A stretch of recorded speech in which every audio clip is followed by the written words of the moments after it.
Yeah. What? Let me ask you a question though.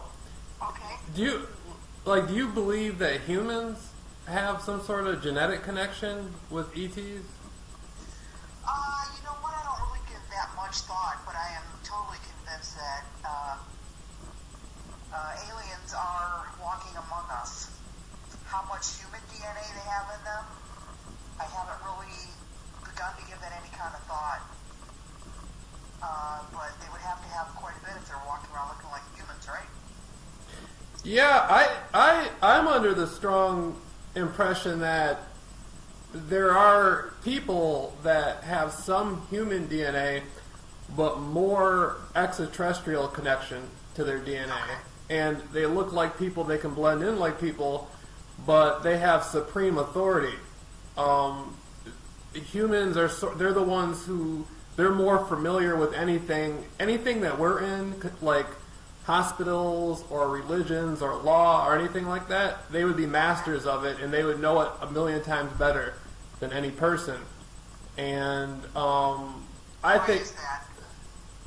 they're the founders of civilization. I think they. Oh, like creators. Okay. Yeah, I think they're the founders of it. I think humans were here in a very primal position at one time, and they came here, and there was a genetic exchange to some degree for various different reasons through an extended period of time, and there has been different groups of them down here, and they have always looked to appoint people to sort of lead, so to speak. Some of them have been on the more good side and more fair side. Some of them it's gotten bad, But I think they walk around and they look at humans and they take special interest in different people, and it's like angelic. It's an angelic thing, I believe. Okay, so I they don't. have the ability to change forms. Yeah, Okay. I don't think it's. Yeah, I think some of them can. Some of them can change physical form, but I think it's more along the line of. I think it's more along the line of, in some ways, they're protectors of humans. There's some sort of guardianship principle to some degree in humans. I think humanity is at a very childlike state in its development, and so it needs guidance in a lot of different ways. And I think they extend the guidance to some degree or another. Now this would be different. I'm assuming there's not just one. Because I'm ignorant about this, I'm going to call them nationalities. Different nationalities of extraterrestrials. In other words, they're not all from the same place. Oh yeah, no, they're not. Okay, humans. From my comprehension of the creation of modern humans, humans existed naturally as some sort of Bigfoot type creature, Sasquatch type looking creature, and there was some sort of genetic intervention that first began maybe 50,000 to 100,000 years ago, somewhere in there, and beings came down here and altered the genetics of humans, and to do mining work. They were already here. They already had temples and cities before humans were created. But they said, well, you know what? It'd be nice if we had somebody else to help us with our work.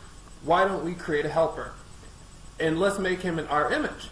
So they took a Bigfoot Sasquatch type creature, artificially lend their DNA, so to speak, started creating humans, but there was different there was prototypes and different sorts of humans created. There was experiments with, wolves. You get werewolves, mermaids, lizard people. But the extraterrestrials who did this, they themselves sometimes were a split and a hybrid of other DNA. They themselves weren't always a pure one-strand DNA. But currently, right now, you have extraterrestrials who have been incarnating on Earth for thousands of years who look just like us, but they don't have a drop of human DNA. Then you have some who have a little bit of human DNA, maybe even up to a quarter, maybe even up to half sometimes, but they only have a little bit of human DNA. and mostly extraterrestrial, and they come from ancient families who have not, they have protocol and things they do, and they know that humans have no comprehension of it at all. Humans are in a very childlike state, and so. But then there's predators. There are groups out there who have extended knowledge, who look to manipulate humans and use humans, and so sometimes it's kind of like a territorial type of thing too, where certain cities, there's certain rules and protocols, what you can do and what you can't do, how you can intervene in wars, how you can't intervene in wars, and there's certain players in the game, so to speak. There's certain people who have certain levels to them, like an average individual walking down the street. They might not have too much guidance behind them. They might not have too much, protection. Somebody else, they may be a janitor working at some old building somewhere, and you might look at them and say, well, he's a bum. For all you know, he could have ultimate guidance and protection and be extremely well groomed and cared for his time here on Earth, and you would never even know it because you don't, it's not for the everyday person to see. Okay, I have to ask you, where these ideas, do you have proof behind these, or this is collective thinking as a group from others here on this planet? This is a lot to take in. Where would you get all this kind of knowledge from? You have a lot of knowledge about it, so it's where did this knowledge come from? I've seen things. I've seen proof that through experiences that I've had, through things that have happened in my life, I know for a fact. And it's difficult for me to explain it to you over the phone in a way to where you get it, but I just know for a fact that there's beings out there that watch over humans, and it's very serious. It's not the type of thing to where Hollywood makes movies about it, and the way they present it, it's kind of laughable. And sometimes they don't know the first thing. Sometimes they don't know the first thing about it, but they make films about it. And the films go out, and people see films with guardian angels and all this stuff, and it looks really cool. It's like, in comic books when you were little, we used to watch this sort of stuff and taking a real joy. But these beings are real. They're really here walking the earth. And they extend love and kindness, and they have sort of a destiny in their mind for how they envision the world can be and how they envision humans can live. So humans are not in danger whatsoever by this? No, I don't know. I don't think humans are in danger necessarily by any of it. I think it's humans' relationship to how they accept reality and how they accept the world. I think it's more of a thing to where humans can always decide what they want. They're never forced to do anything. They just agree to it in one way or another, and they go along with it. And there's people out there who can sort of look at the psyche of humans, and sometimes they're if you're talking about extraterrestrials or non-humans, they're genetically related to humans. We have their DNA, and so it's sort of like, in some ways, it's sort of like a relationship to where they can manipulate humans in that way. They know us better. They know our psyches. We are like them in many genetic ways, and so they have a way of doing that. But again, it's agreed upon. Like most people are over-entertained. They're drunk all the time. There's a lot of prescription medications and drugs, street drugs. People constantly getting peer pressure into doing things. Prayers, they're not strong in prayer. They're not strong in meditation. Oftentimes they get distracted. They'll drop frequency. They don't sit there and talk about it. Oftentimes, a family can get together and talk about their plans for the future, or a group of students can get together, or a group of coworkers to get together. There's not exactly a lot of that going on. And so that's how it's being done. It's being played off the weakness of humans. If you say, man, these people are stupid, they can't do anything, they know better than that, but it's coming from within. They're gullible from what, they're allowing it to happen from within. That's how they're co-created. But also on the same token, there's a lot of groups of people doing a lot of wonderful things too, though. A lot of that. I just think I need to work more on myself. I was actually chanting today, Uh-huh. And I always feel really good about that chant that you taught me. Because how I do it now is when I say, I am the love, I take both of my hands and I place them over my heart. And then for the continuation of, and the light, I raise my arms to the sky, welcoming, through my chakras, the light. Right. And I literally can feel it. And then I bring my hands back to my heart, I am the love, and then release it, and the light. I am giving and receiving. It's just like the breath, in and out. Yeah. It feels good, it feels good, it feels good. I love it. I'm so proud of you. We started off with like those small mantras, we are love and light, and like you taken it and you sort of created your own sort of pathway. Like you, every time I talk to you, it's like you're enhancing it tenfold. You know, there's more stuff going on. Yes, yes. Yeah. Yeah, I am, and it feels good. It makes me smile, it makes me feel complete, safe, nourished somehow, like my insides are nourished when I do this. I have to do it every day. I share it with everyone, as a matter of fact. Yeah. Well, anyone I feel is receptive that would actually also enjoy learning on this, I share it with them. Yeah. And it feels good. Oh yeah, it's incredible. It's incredible. You know, the thing about light, like I've been working on some new material where I've been expressing the concept of frequency and fashion. How like certain clothing you wear, you can push out a certain frequency through the color. And you know, sometimes you can even look at a color, like you can look at a nice, beautiful flower, like a nice, beautiful blue flower, and feel like you're breathing it in.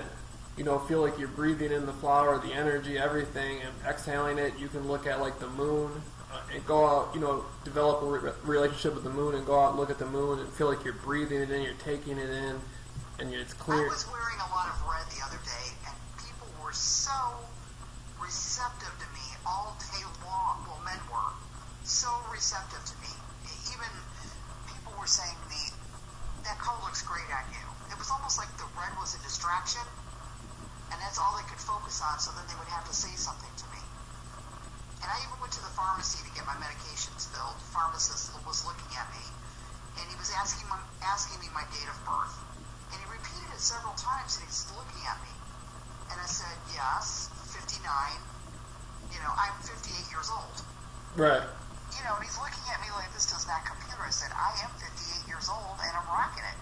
Mm-hmm. And he said, yes, you certainly are. Okay, I was mesmerizing the pharmacist with my, I don't know, I was wearing red all day, and I was doing it to people all day long. And I'm like, what? So that's what I think you're talking about? This red is like a power color or something, isn't it? Oh yeah, yeah. You know that's your first chakra. Oh, okay. The Muladhara chakra. It's the first chakra. And it controls like, you know, security, feeling stable, you know, feeling loved to some degree. Like it's all about survival chakra. You know, like being, you know, like when you first get going in something. Okay. You know, like the fight or flight type of feeling. And Yes. it's when it means, you know, when you ground yourself in red and you ground yourself in that chakra, it means you're building stability. Like it.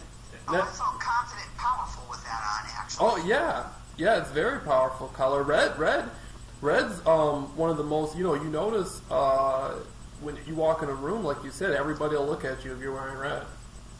But that's not my normal go-to color, by the way. My normal go-to color would be turquoise. Oh really? That would be my normal color that I would be attracted to. Yes.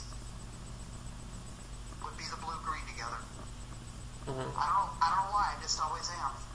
I don't know if that means anything, but that's just who I am. Oh. So what did you do today? Do you work? Do you have a job where you go to work? No, I don't. Right now, well, that's a really good question. That's a really good question. Right now. Well, I'm not trying to be nosy. I just wonder, like, talking with you, it's like we usually talk at a certain time, so I thought maybe you had a daytime job. No, I wish I did. Right now I'm staying at my mother's house, and I don't currently have a job, and I'm working on these sites to do like channeling and chakra work for people. And what I want to do is I want to provide a platform for myself to where like people can assist me and I can get donations and stuff. Okay. That stuff was happening. I've had people in the past help me like that and do all sorts of wonderful things for me. And that's kind of what I'm going towards right now. I'm just trying to get involved with more and more people. Like, I see that the work I'm doing with the mantras and the channeling and the chakra work is really helping people. I'm a veteran. You're getting a lot of positive response from other people then. Yeah, I'm getting a lot of really good response. A lot of people, it's amazing. It's like there's something there where I usually can help most people. I'm a veteran esoteric researcher. And so there's a lot of things I see within people that they're not usually aware of. And I see to where I can help people like distinguish what's going on within their reality. And it seems to be having a great effect on people. And I want to continue that and do it full time. And I'm just trying to find a way to develop it. I think what I'm doing can help way more people than working a 9-to-5 could or working at a factory or something. Where I wouldn't be even if I wasn't making that much money, I still would be really happy just doing the sorts of things I'm doing, you know? I understand that. I was offered a job this weekend, taking care, mainly just being like a part-time home health care assistant for a 90-year-old woman. Okay. Who needs help with her basic, cleaning and cooking and laundry and stuff like this, and I was offered $15 an hour, which is, pretty good money for doing something like that. So I said, yeah, I'll give it a shot, so I'm going to go meet her tomorrow. I've already spoken with the person on the phone, so I'm actually going to go meet her tomorrow and see if we are a good match for each other. Yeah. You never know who like, again, we keep talking, going back to what I was saying, when you go to meet somebody, you never know who's all watching you. You never know what type of person you're meeting. You might be meeting somebody who might have a lot of ability to help you and do the things you want to do. It just depends on how you present yourself and approach the person. Keep a positive attitude. Be optimistic, upstanding, charitable. Show all the behaviors that exemplify somebody who's in their center, standing on their square, and run with it. And you never know what kind of results you'll get. I'm looking at it like maybe we can learn from each other. She is a 90-year-old black woman, and I don't have a lot of experience in that culture. I'm not prejudiced by any means, but we've lived two totally separate lives. You know what I'm saying? In our pathway. So I'm really looking forward to actually sharing with each other, and she's going to give me experiences that are going to help me grow and open my awareness of others that I may not have given a second thought to. Right. Yeah. So I'm kind of looking forward to that aspect of it. Yeah, she see, I'm mixed. I'm black and white. And so I'm very familiar with the white community. I'm very familiar with the black community. You might have a lot more in common with her than you think. You might go and meet her and talk to her and have a whole lot more in common than meets the eye. You said she's about 90? Yeah, she's like 90. Yeah. Oh, that means she's going to be like very familiar with the ways of the world and all that stuff, like most people that age. Well, she's pretty feisty, and right now her family's concerned about her because she's still trying to do things that she did before, but not in a safe way. Example.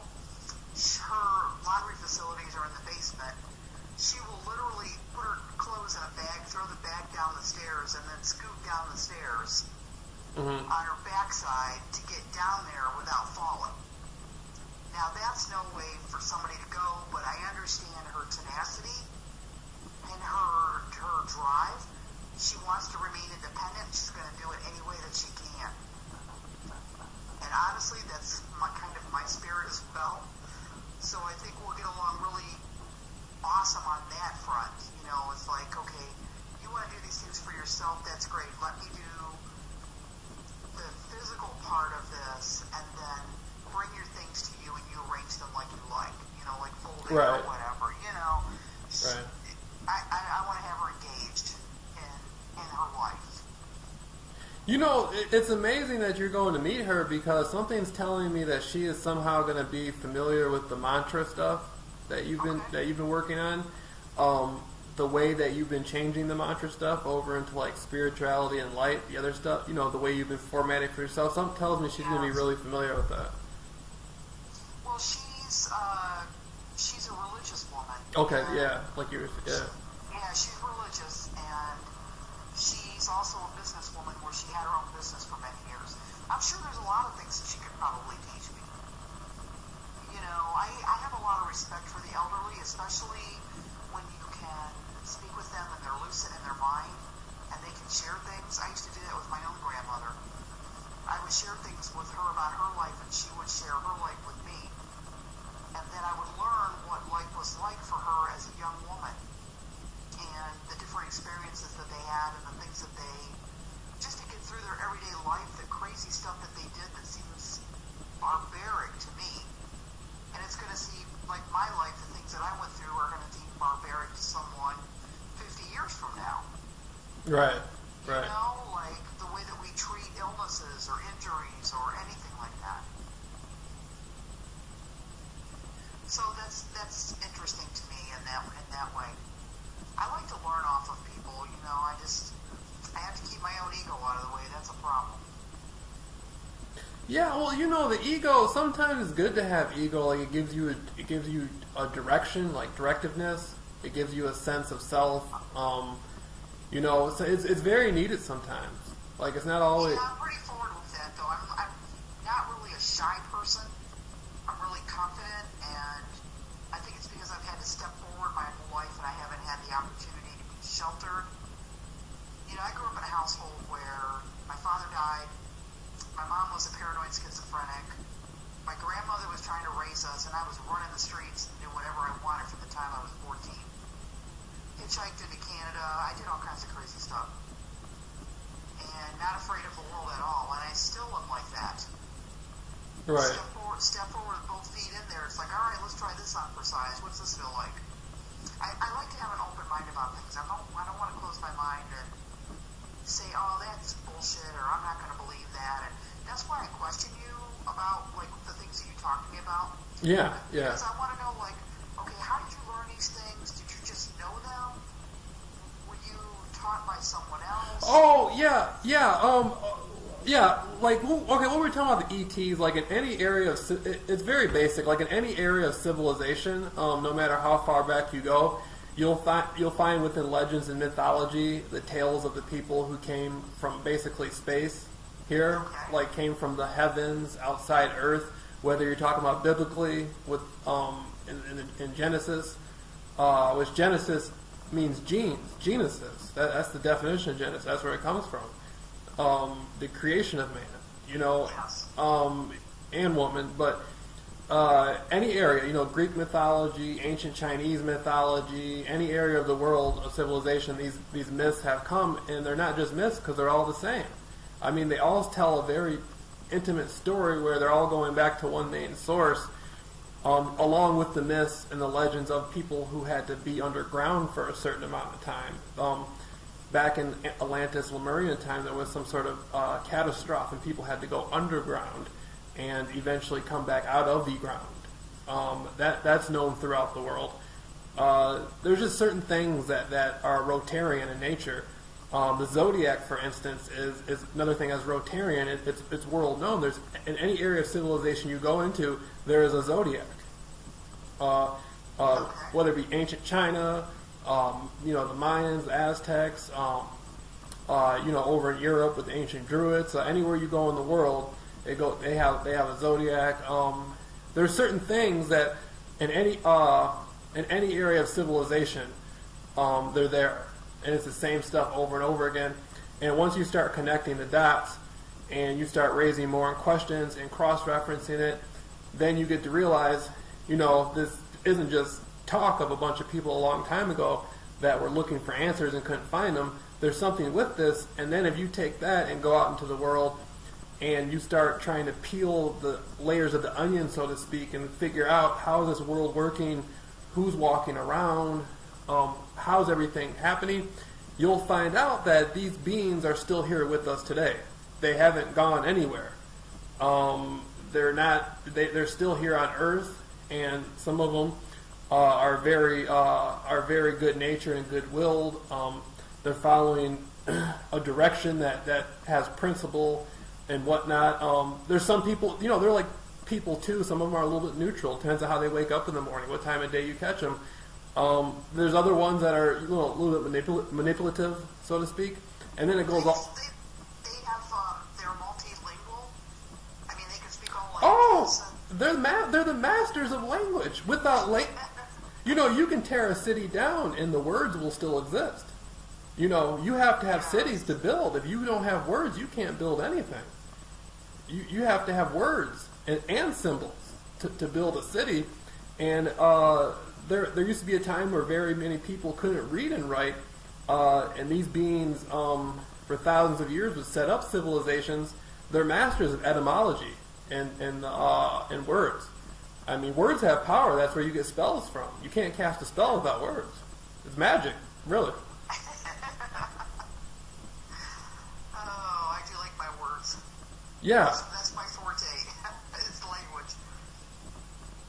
Yeah. And that's how I can communicate with other people and share things with them. And feel like I need to be pursuing a higher purpose in my life. Which is why I like to study, which is why I like to learn. I'm open to it.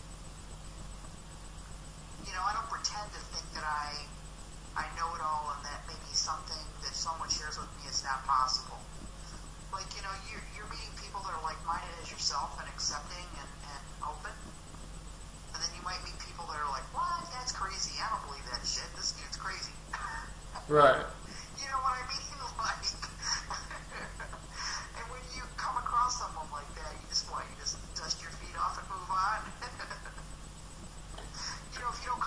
If you don't find a receptive soul to what you're speaking. No. Like sometimes it's like a sort of thing where I just sit back and I just watch and listen. Okay. I don't really look at, I don't ever try to preach to anybody or anything like that or make anybody, like all truths are true, I feel.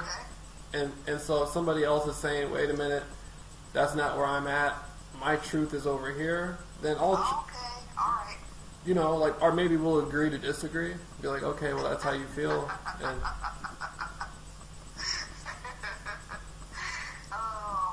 the religions go around and pretend to do that on the outside, but on the inside, they're really wanting to tear each other apart with animosity and prove that the other's not right in their doctrine.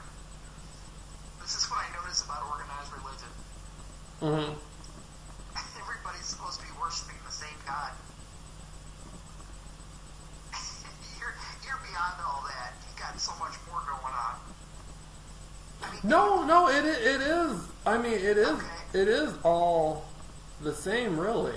There's only one source of creation, but I think creation just expresses itself in different ways. And I mean, I don't think I know. It's like if we go over to the Middle East, there's going to be a whole different world going on.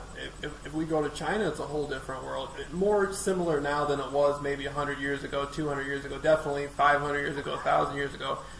But it's all different experiences expressing themselves in different ways, but it's all the same stuff. It's all part of creation, the Mormon, the book of the Mormon Church and the Quran and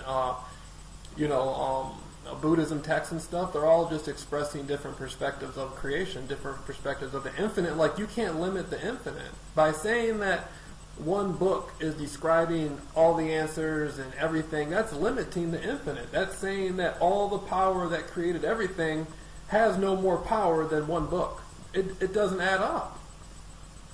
That's how I feel about it too. I feel like I can go through the Bible and I can learn everything that I can learn, but there's so much more that I can't even comprehend that's happening that's not been recorded or not been made known yet. You know what I mean? In other words, I'm keeping an open mind. Like, I don't even pretend to think that God, this is the only thing that He's done, when there's so much. The possibilities are infinite. So I don't limit myself to that. So when I listen to a preacher preach or someone's teaching me something new, I'm like, okay, I don't pretend to know everything. This could be, let's listen. Maybe this is right. Do you know what I mean? Like, I'm just trying to keep an open mind about it. Yeah, I know definitely what you mean. My feeling too, I'm very open about it. Like, I can take spiritual advice from a rabbi or a priest or a preacher, like Indian guru shaman type guy. I can take spiritual advice from a guy hanging out at a bus stop who, may have his belt tied with his shoelaces. That might be the guy who gives you the most insight. You never know. Yeah. You never know what's out there, and I agree with that 100%. Sometimes children teach me things too. I'm like, I never thought of it that way before. yeah, children. To me, children are some of the smartest because they don't have so much.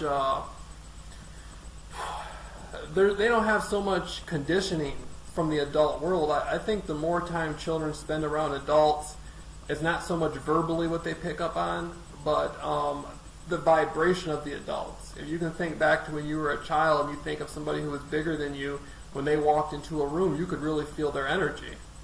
Yes. And even if they were saying something, you knew they were lying based on their energy. Like, you knew if they were angry, you knew if two adults liked each other. You could figure it out quickly. And so I think younger people are more prone to absorbing that bigger energy that's around them, that the older adults bring around them. And so the younger the person is, I think it's good because they haven't been conditioned under the general energy yet, and so they're still learning, and so they're more honest. Like, if you really think about it, a child and somebody who's mentally slow is going to tell you the truth the quickest. If somebody's really truthful and honest and goes out and tells the truth, a lot of times people will think they're mentally slow or something. Like, what are you talking about? Like, nobody wants to. You know what I mean? I do, and my mind is like a filing cabinet, right? It's like the files are opening up to different experiences that I've had in my lifetime, this 58 years, of who's honest, and then you can tell when someone is deceiving. I can feel it. I don't like it either. It's like, that's why you pretty much never catch me in a casino. I've been in casinos before. I absolutely hate it in there. I will walk into a casino and I have to go right back out. Because the energies that are in a casino, like, I feel such an incredible desperation. I can't take it. Yeah. I can sense those things on other people too, like a dishonesty, like an ulterior motive. I don't know. Some people just creep me out that way. I get bad vibes off of them.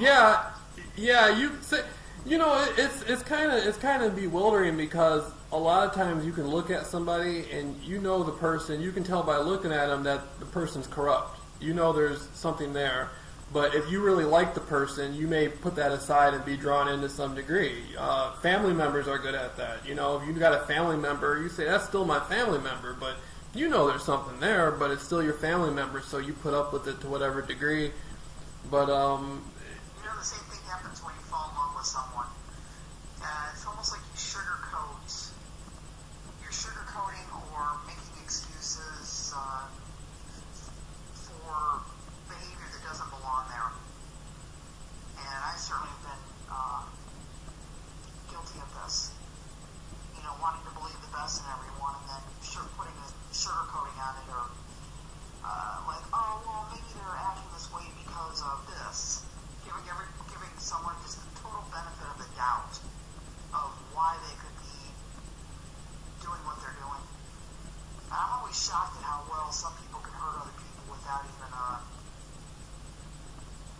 second glance. It's just, they're so mean and evil. I just don't understand that. I have a hard time with that. yeah. Well, I'm sure you've experienced that yourself. Yeah, I've met a lot of people where I questioned often, like, why is this person doing this type of behavior? Like, why are they acting like this? But I've had several instances in my own life where I've gotten very angry and said some horrible things that I generally wouldn't have said. And so, Yeah. you know, Well, we're not perfect. no, it's challenging, man. You go out into the world and you try to be open and honest with people, you'll be surprised. There's always somebody there looking to try to, I don't know what it is. I guess they feel afraid if they be themselves, it'll go bad for them. So if they see you being yourself, they want to attack you. And I don't know how that really works.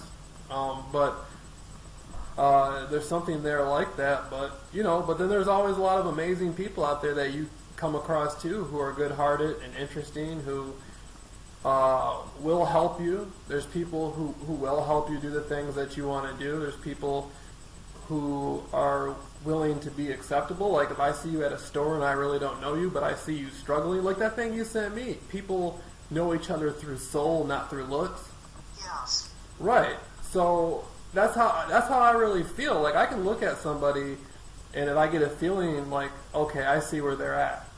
If I can't see where you're at with right away, then that means I'm not really perceptive, or I'm not looking to be perceptive. Somebody, most people should be able to look at somebody and get a good feeling for where the person's at. I know people aren't taught to feel and be spiritual, but that's the truth. You should be able to look at somebody and tell about where somebody is at. It doesn't matter if they're in the middle class, or they're wealthy, or they're in poverty. You should have the heart to be able to analyze somebody energetically and see where they're at. And yeah, I think we all should give a damn, and we don't. Anyway, this spaceship that I saw in my dream the other night, it was almost comical. I was in a location where I used to live many, many years ago, and the neighborhood was the same, and then all of a sudden the sky got really dark. I was outside in the front of the house. My younger son, who passed away last year, he was there with me. He was just a kid. And I look up, and this spaceship was going really fast, and it just kind of stopped. And it was really loud. You could actually hear the mechanical part of it. And it stopped, and it was like a beige color. I dream in color, so I always remember that. And the comical part of it is this one side of the ship, all of these hundreds of balconies, opened up off of it, like a hotel room, or it's like the side of a hotel, right, where there'd be all these balconies that people could stand out. And I saw an alien come out, I saw a human come out, and they just kind of walked out, looked, and I didn't see anything gray. I think my alien was like a milky white color. The one that I remember. milky white. Yeah, like a milky white, not gray at all. And it looked human? It had kind of like a human form, but I knew when I looked at it that it was not human. Okay, see, this is a good point. I want to make here too is that sounds like a hybrid, and an alien may not necessarily be an extraterrestrial. An extraterrestrial may not necessarily be an alien. Somebody could come here who could be very humanoid looking, like we talked about. They could look just like us and we wouldn't even know it, but they're not from Earth. But then there's creatures on Earth who are alien. They're from Earth. They're just alien. Oh. That aren't human. Oh, okay. See what I mean? Yeah, I hadn't thought of it that way before. Like there's a lot of creatures who are from Earth. They've been here for thousands of years. We're just we've been taught to be very unfamiliar with them. So when we see them, we're like, that's an alien. That's from outer space. No, it's not from outer space. It's just alien to you, but it's of terrestrial origins. But then there could be an extraterrestrial from, across the galaxy walking around. He doesn't even know anything about, this is his first time in Earth, but he looks just like us. Or he can make himself look just like us. Wow. Or him or she. So I don't remember being afraid of it, though. At first I was afraid when the ship came in, but once I saw life forms, coming out and looking around, they were just checking it out, I wasn't afraid anymore. yeah, it sounds like there was It was an interesting experience anyway. I immediately thought of you when I woke up. I was like, what? I need to tell this to JR. Where'd this come from? Yeah, it sounds like they were like some sort of companionship to you in some way. It sounds like a hybrid type being. You said it was milky white, and it looked like a person, but Yeah, and he was both. The extraterrestrialistic stands out of my mind was male. There was a female that looked like a human mhm. that came out. So I always saw one that looked like a human and one that looked like an extraterrestrial. Even though there was all of these balconies. That's all I remember. It's just those two examples. So I don't know what that's supposed to mean. Well, actually, wait a minute now. The humanoid was female, and the extraterrestrial was male. Right.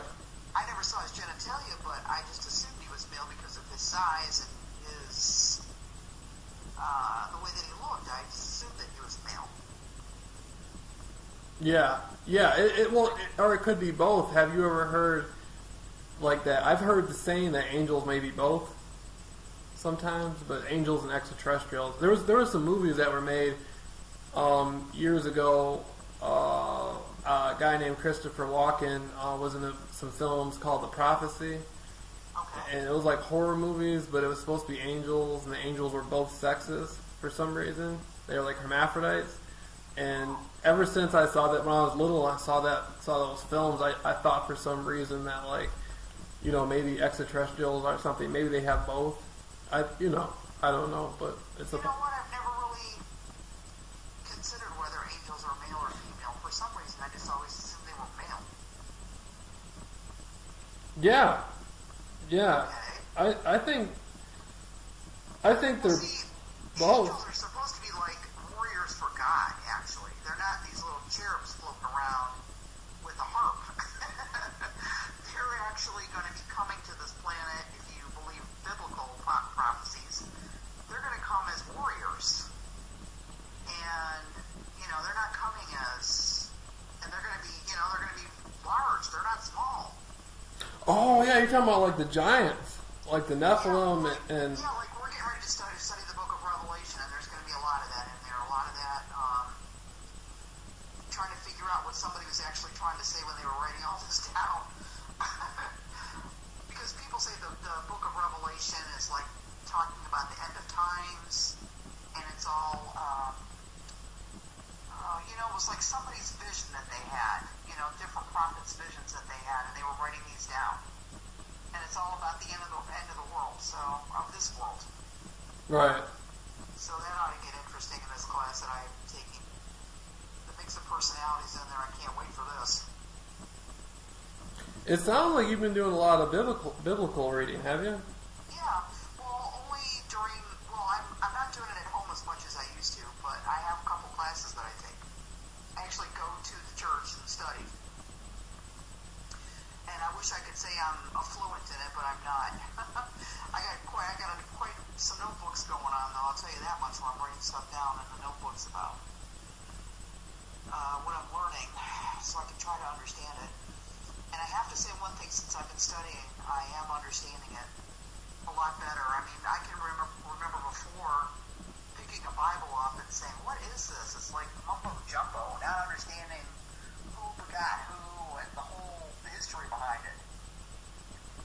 But now that I've been studying, I'm actually putting in perspective the men that were in the Bible, the apostles, the kind of people that they actually were as human beings walking on the planet, establishing Christianity.